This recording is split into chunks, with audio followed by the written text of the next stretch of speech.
So another leads me to another question, kind of in the technical side of things. Since you played a lot of sort of outside music, some hard stuff, whether it was Zappa or whoever else, how do you stay centered when you're getting into some of the really odd metered stuff? Do you stop thinking about where this groove is in 13 or 19 or whatever, and you start going over the bar line? Are you always thinking that bar, or you just kind of always know where one is and you kind of forget about it and just play?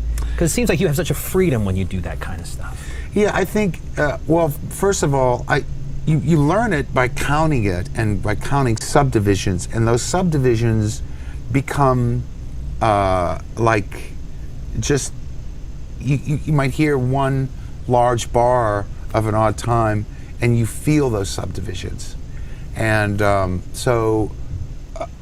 that's kind of what it is for me. Okay. I'm not really counting as much as I'm feeling those subdivisions because I know what they are. But you have to learn it by counting it. I think just in terms of the learning process of it, for anybody, right. You know, in general, you have to do that and to the point where you can feel it. Some people can feel it and they don't even know what they're playing.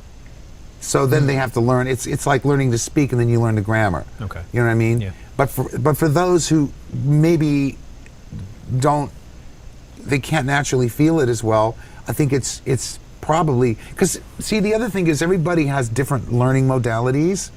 Some people are visual, some people hear, some people have to be hands-on. Right. So I think that showing them what it is and enabling them to sort of look at it in all of its perspectives, you know, counting and seeing and all that sort of stuff, and you can go, oh, okay, that's what it is, you know, and then the idea is for it to be internalized. But for me, you know, I spent a lot of time learning how to read when I was a kid because I really enjoyed it. Right. Some people hate it, but I was one of those kids that just ate it up. I loved it.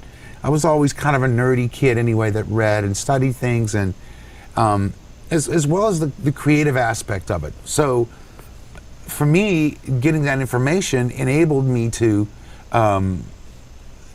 get to the point where I could just feel it, because how can I say this? I would be able to understand and feel these different metric combinations in various permitations. Right. And various combinations of however they exist. It's confusing and, the shit and out so of I practice that. If I'm going to be honest, this is confusing the shit out of me. And that helped me to instantly identify, you know, any kind of bar of whatever in whatever permutation. Having said that, though, I think that there are some ways that feel more natural than others. Okay. And so we generally gravitate towards those things, you know. And so by the time I had ended up, you know, playing with Frank, I had this information, and so I mean, I understood it. Okay. I understood the language, and I really enjoyed it, you know. That's, wow. Yeah, as we all did, for sure. Yeah. I only came here because I know when I first started really exploring outside of hip hop, the odd times of rhythm patterns that was going on, especially in the prog rock lane of things, it was jarring to me because I'm used to a steady rhythm, a head nod, a nice little bop to it. When you get into that prog rock, it's a lot of transitioning and constantly evolving of an instrumental. So it was jarring to me at first, but this just kind of confused me even more because he's basically saying you either can count out, especially as a player, you can count it out.